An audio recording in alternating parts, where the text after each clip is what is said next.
My name is Maya Miller, and honestly, if you saw me 2 days ago, you'd probably think I was a ghost haunting a graveyard. I was standing in the pouring rain, my mascara running down my face, watching my father's casket being lowered into the ground. But the worst part? As soon as the service ended, my stepmother Brenda and her son Caleb literally hopped into their black SUV and drove off, leaving me standing there in the mud. Yeah, they ditched me at my own father's funeral because I wouldn't sign a minor legal update without reading it first. I'm 24, I've got a degree in structural engineering, and I've spent every summer since I was 10 working the line at Miller Construction, but to them, I was just a nuisance to be managed. My dad, Thomas, was a titan in the industry, but he had a blind spot the size of Texas when it came to Brenda. She's the kind of woman who treats a funeral like a networking event and a marriage like a hostile takeover. And Caleb? He's the definition of a Nepo baby who thinks he's a genius because he watched a couple of TikToks on day trading. As I stood there, shivering in my soaked blazer, watching their taillights disappear, I realized the war hadn't just started, it was already in full swing. They thought they'd won. They thought they'd stripped me of everything my grandfather Elias and my dad had built over 40 years. But they forgot one tiny detail. They forgot that I wasn't just a tech girl in the background. I was the one who actually knew how the gears turned. Before I dive into how I blew up their multi-million-dollar scheme with a single sheet of yellowed paper, do me a solid. Hit that like button, subscribe, and drop your city and local time in the comments. I love seeing where you guys are tuning in from while I spill this tea. It's gonna be a long ride, so buckle up. To get why I was being treated like a stranger in my own house, you gotta understand the vibe. My mom passed when I was just a little kid, and for a long time, it was just me and Dad. He was a tough guy, smelled like old leather and sawdust, and he taught me that a person's word is their bond. But then came Brenda. She swept in with her designer bags and that fake "I'm your new best friend" smile, bringing Caleb along like a trophy. Dad was lonely, and she played him like a fiddle. While Caleb was out crashing expensive cars and pretending to be a big shot, I was in the garage with my Grandpa Elias. He was a legend, the kind of guy who could build a skyscraper with a toothpick and some grit. He saw something in me. He taught me how to read blueprints before I could even drive. Maya, he'd say, the men in this family talk a lot, but the women, we're the ones who make sure the roof doesn't cave in. I took that to heart. I worked my way up from the bottom. I didn't want a handout. I wanted to earn my place. I eventually headed up our eco-build project, developing a modular solar integrated frame that was about to revolutionize the whole market. It was my life's work. I'm talking 3 years of sleepless nights and caffeine-fueled coding. Dad was proud, I think, but Brenda saw it differently. To her, it wasn't a breakthrough, it was a paycheck. She's been whispering in Dad's ear for years, trying to convince him that I was too emotional or unstable to lead the company. And when Dad had that sudden heart attack last month, Brenda didn't even cry. She just asked where the keys to the corporate safe were before the paramedics had even cleared the house. It was cold, man. Like, Arctic-level cold. I was grieving the only man who ever really had my back, and she was already counting the silver. The morning after they left me at the cemetery, I pulled my old truck, which I rebuilt myself, thank you very much, into the Miller Construction parking lot. I needed to get to my office. I had some personal files and, more importantly, the hard drives for the eco-build project. But when I got to the front door, my key card just beeped red. I tried again. Red. I tried the side entrance. Same thing. Then, the heavy glass door swung open, and this massive security guy I'd never seen before stepped out. "Can I help you, miss?" he asked, looking at me like I was a lost tourist. "I'm Maya Miller," I said, trying to keep my voice from shaking. "I work here." "Well, I'm an owner. Let me in." The guy just shook his head. "I have a list here, and your name isn't on the active entry list. Orders from the CEO." My heart dropped. The CEO? My father died 4 days ago. There is no CEO right now. Just then, I saw Caleb strolling through the lobby, wearing one of my dad's favorite tailored suits. It fit him like a trash bag, honestly, but he was strutting like he owned the world. He saw me and signaled the guard to let me step just inside the foyer, but not past the turnstiles. "Hey, Maya," he said, sounding way too cheerful for someone whose stepfather just got buried. "Look, Mom and I did some thinking. With the new direction of the company, we just don't think you're a good fit anymore. You're too close to the old way of doing things. We've decided to buy you out." He handed me a white envelope. "There's a check in there for 50 grand. It's way more than a junior designer is worth, but hey, we're family, right? Sign the release form inside, take the cash, and go open a little boutique or something. Leave the heavy lifting to us. $50,000. I almost laughed in his face. The EcoBuild patents alone are worth at least $10 million in initial licensing, and the company's total assets are north of $80 million. This wasn't a buyout, it was a robbery. "Caleb, you can't be serious," I said, clutching the envelope so hard I thought it would catch fire. "I designed the entire modular system. I've got the equity my grandfather left me. You can't just remove me." Caleb's smug little grin didn't even waver. "Actually, Maya, we can. See, Brenda found an amended version of Thomas's will. Seems he left everything to her, including his controlling shares. And since you were technically an at-will employee, you're fired. As for the patents, anything you made on company time belongs to the company. And we just sold the whole division to a group out of Dubai. The deal closes tomorrow night at the gala. We're moving on, sis. You're just a footnote now." He signaled the guard. "Show the lady out. And if she comes back, call the cops." I was escorted out like a criminal in front of people I'd worked with for half a decade. I sat in my truck, gripping the steering wheel until my knuckles turned white. I felt small. I felt defeated. But then I remembered something Grandpa Elias told me right before he died. He'd pulled me into his workshop, the one that smelled like old blueprints and cigar smoke, and handed me a beat-up yellow folder. "Maya," he'd said, his voice a raspy whisper, "your father is a good builder, but he's a terrible judge of character. If things ever go south, you look for the yellow folder. It's in the floorboard of the old cabin at Blackwood Creek. Don't tell a soul." At the time, I thought he was just being a paranoid old man. But now it was the only thing I had left. I didn't waste a second. I drove 3 hours out to Blackwood Creek, my mind racing. Brenda and Caleb were probably already picking out their Ferraris, thinking they'd outsmarted the little girl. The cabin was a total wreck, vines crawling up the walls, windows covered in dust. I broke the lock and went straight to the corner of the living room, right where Grandpa's old rocking chair used to sit. I pulled back the moth-eaten rug and started prying up the floorboards with a screwdriver I found in the kitchen. My heart was thumping against my ribs like a trapped bird. After about 10 minutes of sweating and cursing, I saw it. A thick, plastic-wrapped yellow folder. I pulled it out and sat on the dusty floor, my hands shaking as I opened it. It wasn't a will. It was better. It was a land-use reversionary trust. See, Grandpa Elias was a genius. He knew that Miller Construction was his legacy, but he also knew that corporations can be manipulated. He never actually sold the land the headquarters and the main factory sit on to the company. He kept them in a private trust. And the kicker? The trust had a biological heir protection clause. It basically said that if the company ever tried to sell more than 30% of its assets or intellectual property to a foreign entity without the unanimous consent of all biological heirs, meaning me, the land leases would immediately terminate. And the rights to the core technology would revert back to the trust. In plain English, Brenda and Caleb were trying to sell a house that sat on land they didn't own, using technology they no longer had the rights to. They were about to sign a contract for $200 million that they couldn't legally fulfill. It was the ultimate gotcha. I started laughing, and for the first time since Dad died, I felt like I could actually breathe. I didn't just sit there celebrating, though. I knew I needed professional help to make this stick. I called up Arthur, my grandfather's old attorney who'd been retired for like a decade.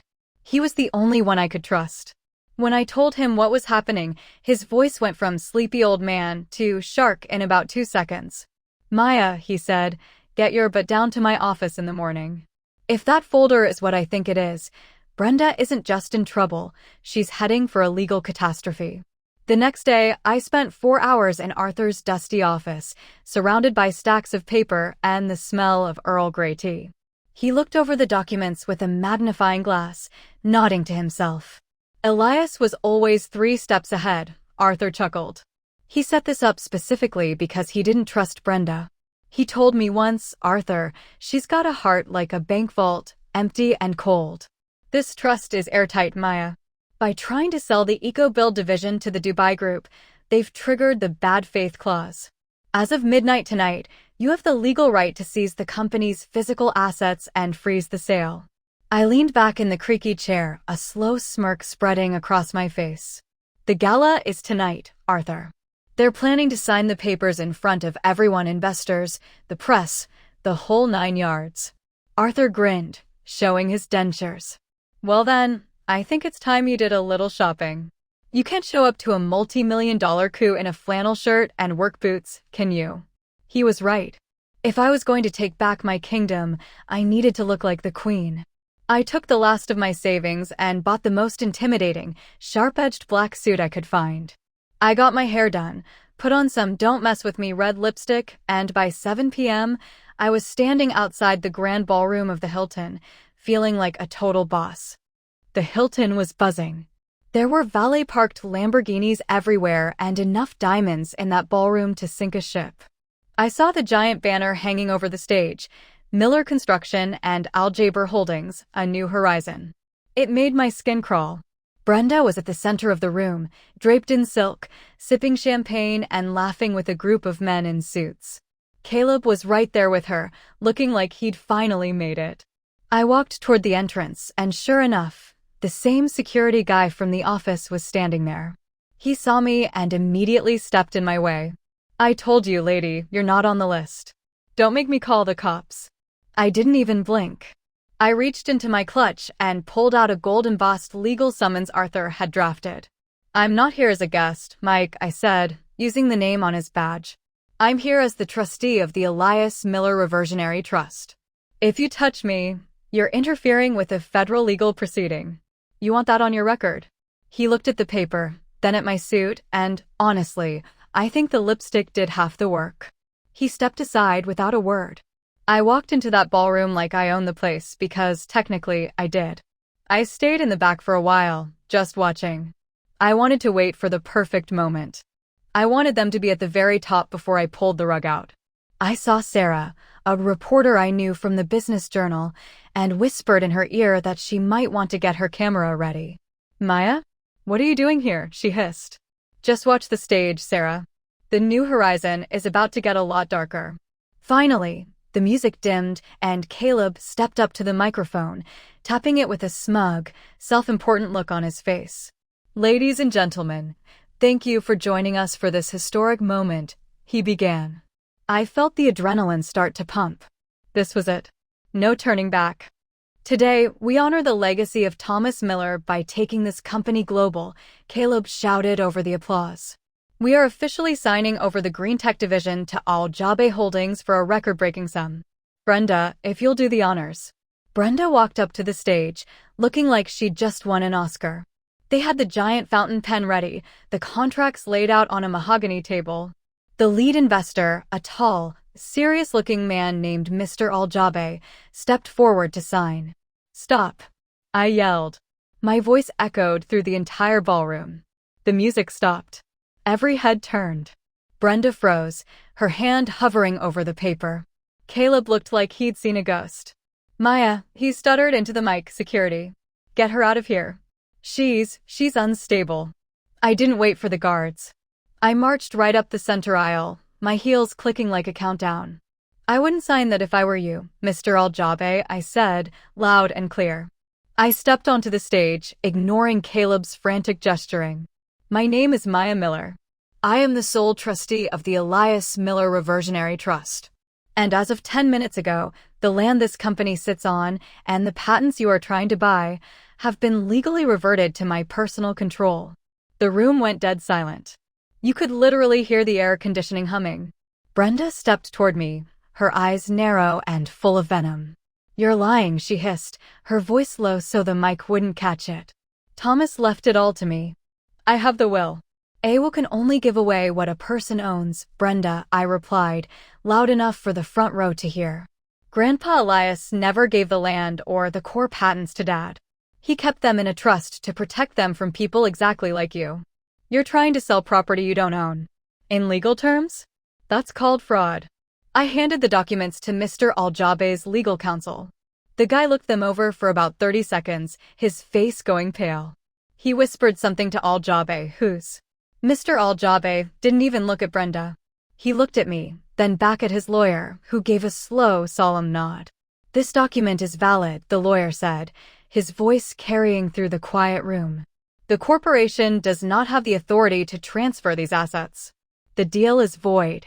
Aljabe turned to Brenda and Caleb, and I swear, I thought Caleb was going to faint right there on the stage. "You attempted to swindle my firm?" Aljabe asked, his voice like ice. "You invited us here, in front of the press, to sign a fraudulent contract?" Brenda started stammering, her polished persona shattering into a million pieces. "No, it's a mistake. Our lawyers said, your lawyers said what you told them to say," Brenda, I interrupted. "But you didn't check the floorboards of the cabin, did you? You were too busy picking out beach houses in Malibu." Aljabe didn't say another word. He just turned around and walked out of the ballroom, his entire entourage following him like a silent wave. The silence that followed was heavy. Then the whispers started. Investors were looking at their phones, reporters were snapping pictures, and Brenda was just standing there, clutching her pearls like they were her last lifeline. I walked over to the microphone, gently nudging Caleb aside. He didn't even fight me, he just looked broken. "Attention, everyone," I said into the mic. "Miller Construction isn't going anywhere. But the management? That's changing tonight. As the trustee and majority asset holder, I am calling for an immediate emergency board meeting. Brenda, Caleb, you have 10 minutes to clear your things out of the corporate suite. If you're still there at 10:15, you'll be escorted out in handcuffs for trespassing." I didn't stay to watch them cry.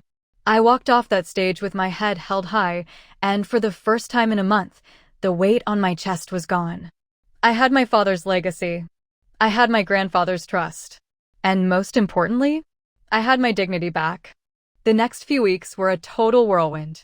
I didn't just take the company back, I had to rebuild it from the ground up. Brenda and Caleb had left the books in a complete mess, unpaid suppliers, hidden debts, and a bunch of consulting fees that went straight into Brenda's shoe closet. It was a disaster, but I didn't mind the work. I was back in my element. I moved my office into the corner suite, the one that used to be Dad's, and the first thing I did was hang up Grandpa Elias's old hammer on the wall. It keeps me grounded. I also found something in Dad's desk that Brenda must have missed. It was a letter, dated just a week before he died. It wasn't a legal document, it was just a note on a yellow legal pad. "Maya," it read, "I know I haven't been the best at showing it, but I see you. I see your strength, and I see your brilliance. I've made some mistakes, and I'm trying to fix them. If I don't make it, remember what your grandfather said. The foundation is everything. Don't let them take the land from under you." Reading that, it broke me, but in a good way. He knew. He was trying to protect me in his own way, even if he was too caught up in Brenda's web to do it directly. It gave me the closure I didn't know I needed. As for Brenda and Caleb, they're living in a 2-bedroom apartment on the edge of town now.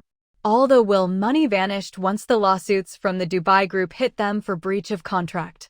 Caleb's working at a car wash, and Brenda? Well, I heard she's trying to sell wellness crystals on Facebook. Honestly, it's a fitting end for a woman who tried to build an empire on a lie. Me? I'm just getting started. We're about to break ground on the first fully solar-integrated housing project in the state. The foundation is solid, the roof is secure, and for the first time in my life, I'm building something that is truly mine. I guess the moral of the story is, never underestimate a tech girl with a grudge and a yellow folder. People will try to push you out. They'll try to tell you that you don't belong in the room, and they'll definitely try to take credit for the work you've done. But if you know your worth and you keep your receipts, they can't touch you. My grandfather didn't just leave me land and patents. He left me the realization that I am the architect of my own life. I'm not just Thomas Miller's daughter or the girl from the garage anymore. I'm the CEO of a company that's actually making a difference. And every time I walk through those glass doors, I make sure to say hi to Mike, the security guy. He's still there, but now he opens the door for me with a smile and a "Good morning, boss." It feels pretty good, not gonna lie. So, to anyone out there going through it right now, if your family is toxic, if your boss is a nightmare, or if you feel like you're losing everything, just remember, the yellow folder is out there. It might not be a literal folder, it might be a skill you have, a friend you can trust, or just the sheer will to keep going. Find your foundation. Stand on it. And don't let anyone, and I mean anyone, move you. Thanks for sticking around to hear my story. It's been a wild ride, and I'm so glad I got to share it with you guys. Don't forget to check out the other stories on the channel, and if you have a revenge story of your own, I want to hear it in the comments. I read every single one, seriously. Until next time, stay sharp, stay gritty, and keep building. This is Maya Miller, officially signing off. Peace out. Oh, wait. One more thing. I almost forgot the funniest part. About a month ago, I got a package in the mail. No return address, just a plain brown box.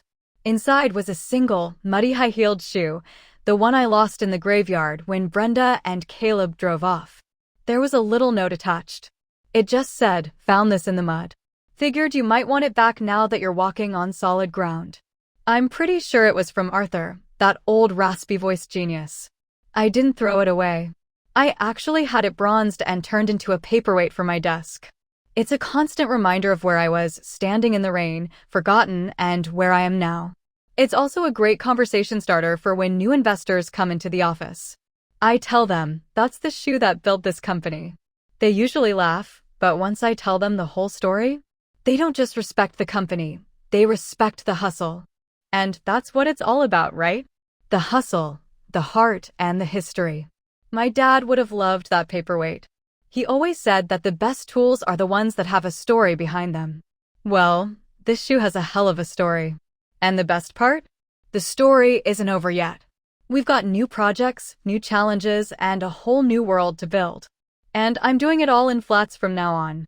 Seriously, heels are a nightmare when you're walking around a construction site. Lessons learned, people. Lessons learned. Okay, for real this time, bye. Catch you in the next video where I'll be talking about the time my best friend tried to steal my wedding venue. Yeah, that's another wild one. You don't want to miss it. Stay tuned. Wait, I actually have to tell you guys about the first board meeting I ran. It was absolute chaos, but in the best way possible. Picture this. I walk into the boardroom, still wearing that same black power suit, and half the board members look like they've seen a ghost. These were men who had known my father for 30 years, men who had sat by and watched Brenda slowly dismantle the company's integrity. I sat down at the head of the table, Dad's chair, and I didn't say a word for a full minute. I just looked at each of them. One of them, a guy named Harold who'd always been a bit of a shark, cleared his throat and said, "So, Maya, I suppose you have a plan for the Al-Jabe situation? They're threatening to sue us into the Stone Age."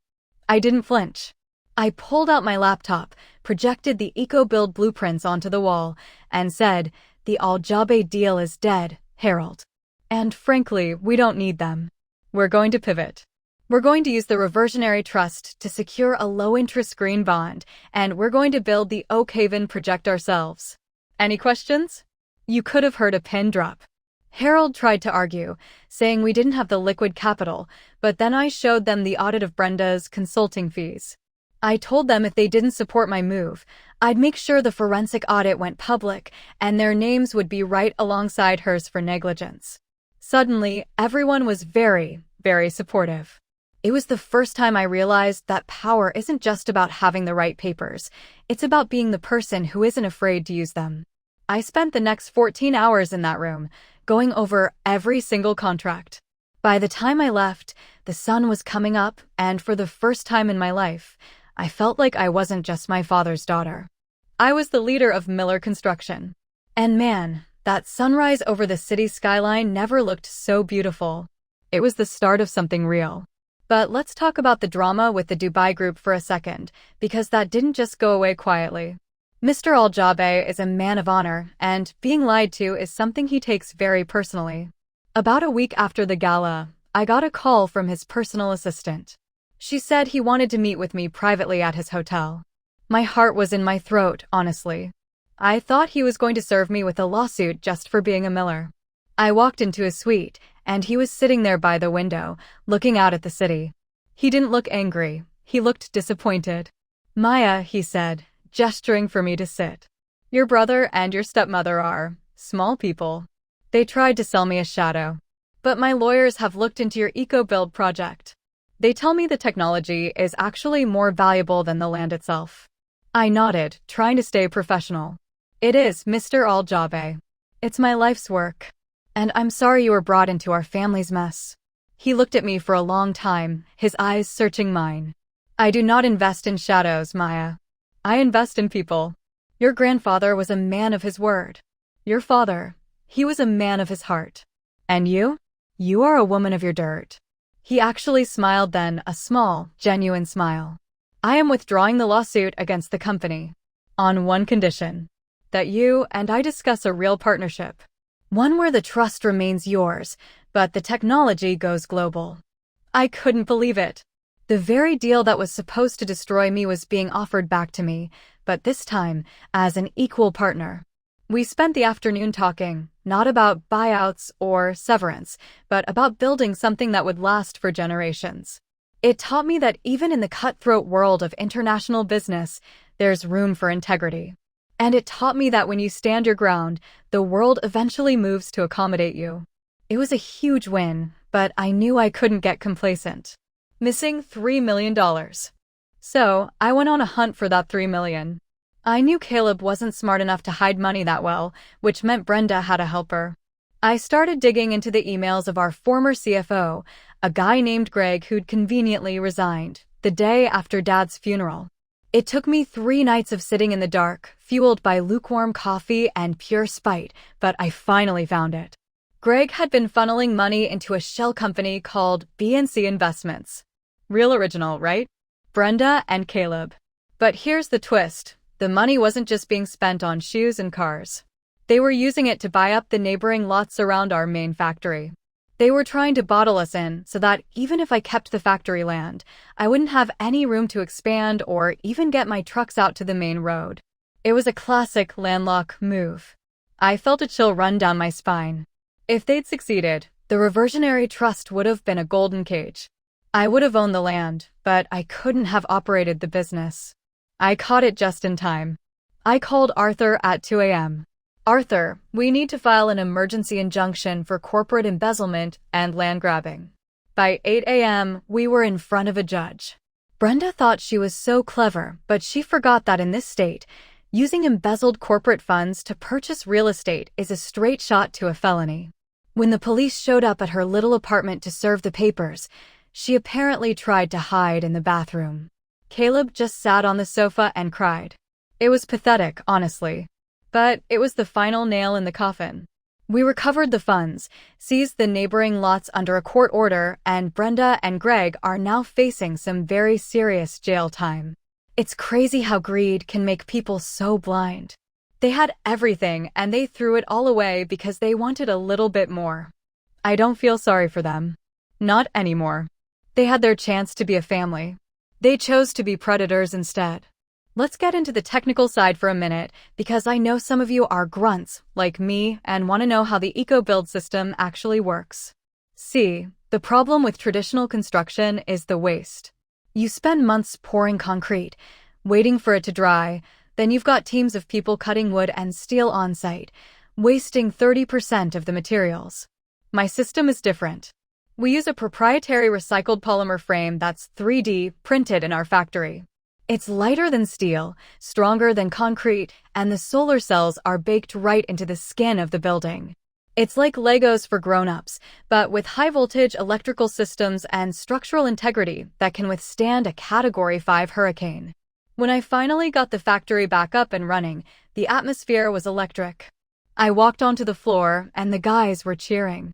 These were men who'd been told by Caleb that they were going to be laid off. I stood on a crate and told them, we're not selling out. We're building up. And everyone's getting a 5% raise for sticking with me through the storm. The first modular unit rolled off the line 2 weeks later. I watched it happen with tears in my eyes. It was more than just a piece of engineering. It was proof that the old way of doing things with honor and hard work could still win in a world full of Brendas and Calebs. We're currently booked out for the next 18 months. We're building affordable housing for veterans, a new eco-resort in Arizona, and yes, that desert city with Mr. Aljabe. It's a lot of pressure, but it's the good kind. The kind that makes you want to get up at 5 a.m. and stay until the last bolt is tightened. Because when you're building on your own land, with your own technology, every win feels like a victory for the whole family, the real family. The one that stays when the rain starts. So, what's next for Maya Miller? Well, we're expanding. We're looking into offshore modular wind turbines, and I'm in talks with a university to start an engineering scholarship for kids who come from Grunt backgrounds like mine. I want to make sure the next generation of builders knows that they don't need a fancy name or a silver spoon to make an impact. They just need a solid foundation and the guts to stand their ground. Looking back on this whole crazy journey, I realized that the yellow folder was never really about the papers. It was a test. Grandpa Elias knew that if I was ever going to lead this company, I had to find my own strength. He could have just given me the land, but he knew I'd have to fight for it to truly own it. The fight made me a better engineer, a better CEO, and a better woman. It taught me how to spot a Brenda from a mile away and how to value the Mikes and Arthurs of the world. And to you, listening to this right now, maybe you're in your own rainy cemetery moment. Maybe you feel like your inheritance, whatever that may be, is being sold out from under you. Don't give up. Look for your own yellow folder. It might be hidden in your past, or it might be something you have to create for yourself starting today. Build your life on something solid. Don't let the storms of other people's greed wash you away. You are the architect. You hold the pen. Now, go out there and draw something incredible. I'm Maya Miller, and I'm still building. And honestly, I've never felt more alive. Don't forget to like, subscribe, and share this story with someone who needs a little reminder that they're stronger than they think. I'll see you in the next one, where I'll be sharing the story of the hidden vault we found under the old warehouse. Trust me, you're not going to want to miss that. Peace. I want to tell you about a quiet moment I had about a month after everything settled. I went back to the cemetery. It was a beautiful, sunny day this time, no rain, no mud, just the sound of birds and the wind in the trees. I sat by my dad's headstone for a long time. I brought a copy of the new partnership agreement with Al Jabe and a photo of our first completed modular house. I felt silly, but I read the letter I'd found in his desk out loud to him. I did it, Dad, I whispered. I found the foundation. And I didn't let them move me. I felt this incredible sense of peace wash over me. For so long, I'd been angry at him for being blinded by Brenda. But sitting there, I realized that we all have our blind spots. He loved her, and he wanted to believe the best of her. That wasn't a weakness, it was just his heart. My job wasn't to judge him. It was to protect what he couldn't. I left a small piece of cedar wood on his grave, a piece from the first eco-build frame we produced. It felt right. As I was walking back to my truck, I saw a woman sitting on a bench near the entrance. It was Brenda. She looked different. No designer clothes, no expensive jewelry. She looked tired, and she looked old. She saw me, and for a second, I thought she was going to scream at me or beg for money. But she didn't. She just looked away, her shoulders slumped. I didn't say a word. I didn't need to. The silence said everything. She had lost her husband, her home, and her dignity, all because she couldn't appreciate the value of what she already had. I got into my truck and drove away, and I didn't look back in the rearview mirror. Not once. I have a whole future to build, and there's no room for ghosts in my blueprints. I'm focused on the new horizon now, and this time, it's a real one. I almost forgot to tell you guys about the after party we had for the employees. After the first month of being officially in charge, I rented out a local pier and invited every single worker and their families. No fancy dress code, no stuffy speeches, just a massive barbecue, a live band, and plenty of cold drinks. I wanted to show them that things really were different now.